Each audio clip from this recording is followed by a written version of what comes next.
G'day mates, before we kick this off today, just want to let you all know the giveaway is still on for 2 copies of CK2 and a copy of Hoi 4. There is a gleam.io link down in the description you can click on and go grab it. If you've already got the game, you might want to pass on to a mate or consider not entering the giveaway to let someone else who doesn't have the game get a chance to win. For those of you who don't know, my channel actually really kicked off doing challenge videos back in the early days of Hoi 4. Peaceful Hitler was one, obviously. The Mega Divisions was another one, and other such fun things. The problem was recently, there's not been too many challenge sort of videos that I've wanted to do. There's nothing really interesting to me.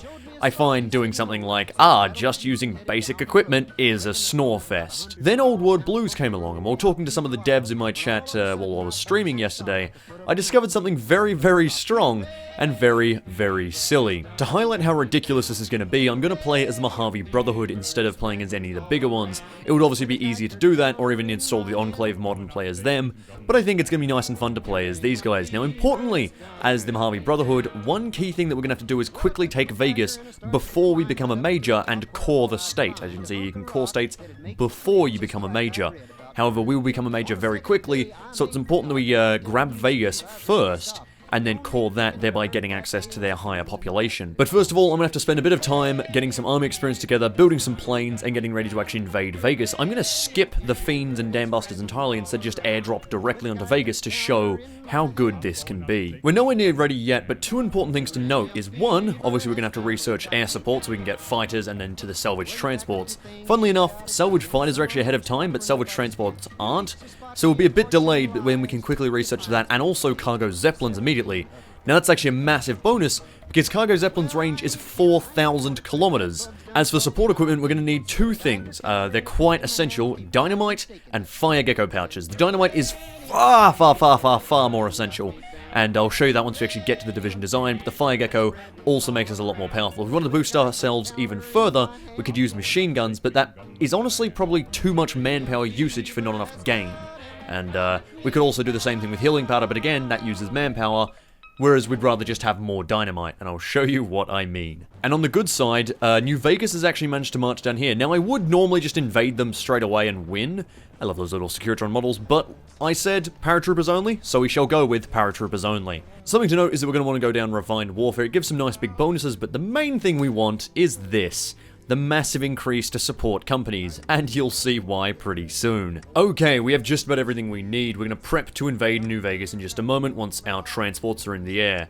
So, we're currently training a few more guys, but the important part is that we only have 1 with power armor. Now you might say, well, this is a terrible idea, look at that, it's got nothing at all. Sure, if you look at some men-at-arms, they're significantly better. However, the organization of this 1 with power armor is the same. Okay, so that's fine. But how do we take over the world with just this? Well, to start with, it's armored. That's important to note.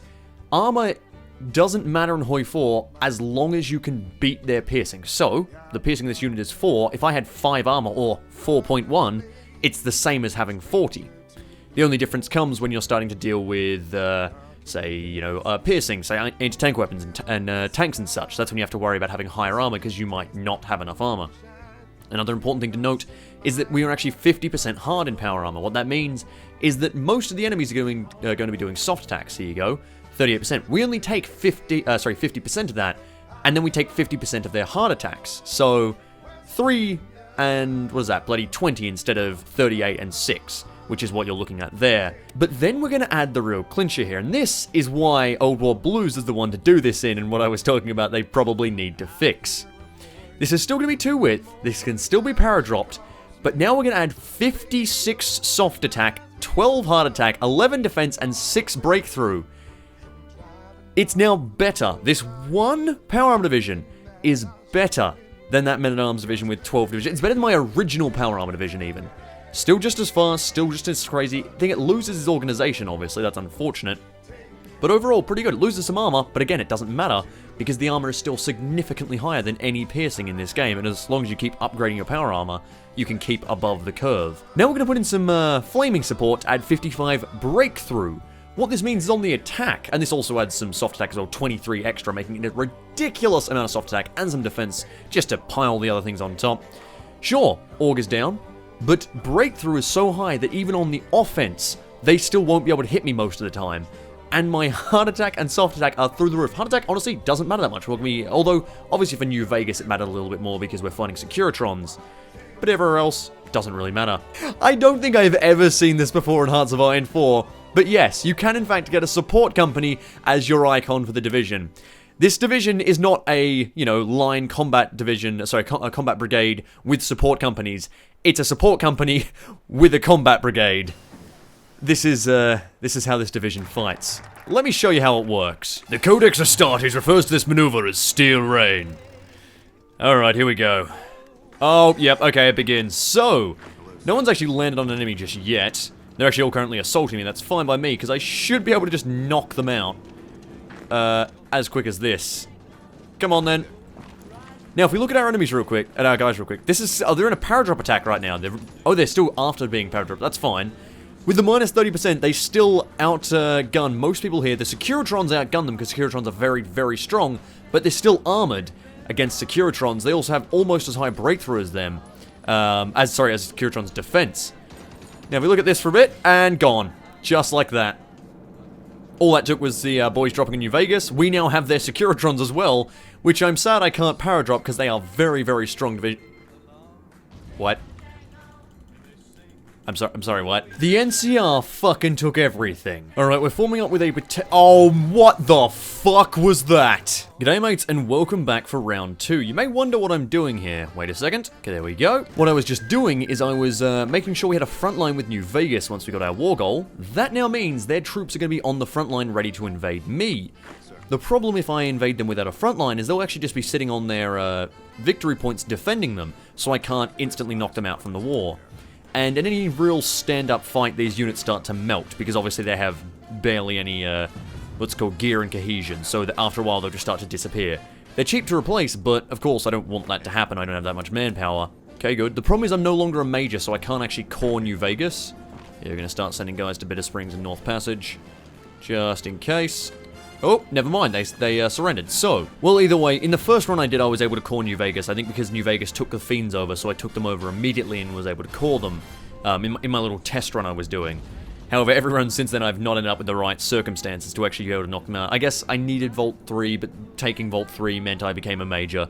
Ah, well. Look, we'll live without the manpower. We can honestly do that. And now that we've got the Fiends anyway, we can use these guys to pretty much make power armored troops. We can suppress them even further and just use them for their manpower. God damn it, the NCR manages to fuck up every one of my campaigns. Just get out of here. This is my fucking raiders to kill. Go. How much longer? Oh, they're gonna die to the NCR, aren't they? Can you guys just hold for a little longer so I can kill you instead of the NCR doing that? No, the NCR is gonna rip you in your arsehole. Ah. Well, several crashes later, now the the Caesar Legion's declared war on the NCR. Nice, at least something's happening. I'll join the Brotherhood of Steel, why not? What are you actually doing? Oh, you're at war with the NCR? Oh, boy. I'm not at war with the NCR just yet, so I'm fine with that. Wait, hold on a second, what? Oh my god, the Steel oh god, the NCR is fucked on this run. This is actually going to be a really good run, I think. Yeah, I don't know why I was crashing just then, but whatever. I think it was something weird with the foragers or whatever. Oh no. Old Caesar's going to war with me. Alright, Caesar's at war. We're going to call everyone into this real quick. Oh, come on. Okay, parachute onto there as well. Oh, Hoover Dam. We've got Hoover Dam. Alright, and Boulder City. Here we go. Keep going, keep going. We just need to hold Helios 1 and Hidden Valley. Oh, god, okay. We've got the other side of Hoover Dam as well. We've got this little surround going on. The Fiends are getting involved. Oh, this is pretty good. This is pretty good. Oh my god, the NCR is actually back. They're in the north. What is this shit? Teleporting behind you? Oh shit, that's actually not a full teleport behind you. Oh god, I didn't realize that was connected. Whoops. Quick. Oh god, there goes most of their army. Okay, quick, just close that shit in. I'm not dicking around here with bloody trying to drop paratroopers in it instead. Just fucking kill them. Alright, the 80s are pushing into my lands. We're gonna kick off the whole paradrop. Oh, hang on, hand those guys up. Off we go. Oh. Doing good so far. Jericho's gone some... Oh, no, we took Jericho. Nice, okay. The rest of it, take Oasis, come on. Yes. Oh, beautiful. Alright. Oh, for fuck's sake. You better let me out. Oh, thank god. Right, cool. Let's go back and just finish off the White Legs, who have now slightly respawned. Alright, so I think I'm pretty much done with this run. I've spent a lot of time dealing with issues and bouncing around. It doesn't work as well as I hoped it would, but I'm surprised it works at all. I have a bit of an idea on how I'm going to sort of finish this up. You see, Mr. CC here has an inland capital. Ah, the utter finesse of landing everywhere but his capital in order to starve him out. Oh shit! Oh, we could land! I didn't think we could! Alright, we're all landing. Go, go, go, go, go, go, go, go, go, go, go, go, go! Oh my god, this is ridiculous. We've done it. Okay, quick, quick, quick, quick. Couple of outposts around the place, just to really ensure that we can actually hold it. Now what we're going to do is we're going to change up our Air Force into dropping food for the rest of our soldiers that are stuck down there. Perfect. I like how the dead horses are just providing some extra help here, but I did this. Don't forget I did this, and I could have done this on my own, if it weren't for you and your meddling dog. Well, one crash later, and I think I'm going to call it there. I don't know why those crashes keep happening, but they're putting a nice cap on this run. I will say, didn't go as well as I hoped, and I discovered why paratrooping is still just a giant pain in the ass. Not having a standing army with these troopers is a bit of a bastard. They work pretty well early on as just plain soldiers. These troops are actually very, very efficient at just killing people. Obviously, as the game goes on, they get less and less effective purely because the number of soldiers you're facing, and instead I would switch to probably a more a design like that. Or even just like that. That would be just as effective, except you now get the staying power of a whole lot more health and a whole lot more org. And actually, if we look at how much was the health of these guys, yeah, 40 health versus, say, 120 or 130, whatever that was. But yeah, that is all for now. Thank you for watching. I'm kind of glad that was good fun at the start, but yeah, the fucking issues as we went on caused me to result in a very, very long recording session, but... And they're back home. I just paratrooped them all back by supplying the supplies for said paradrop with another plane. Alright lads, farewell.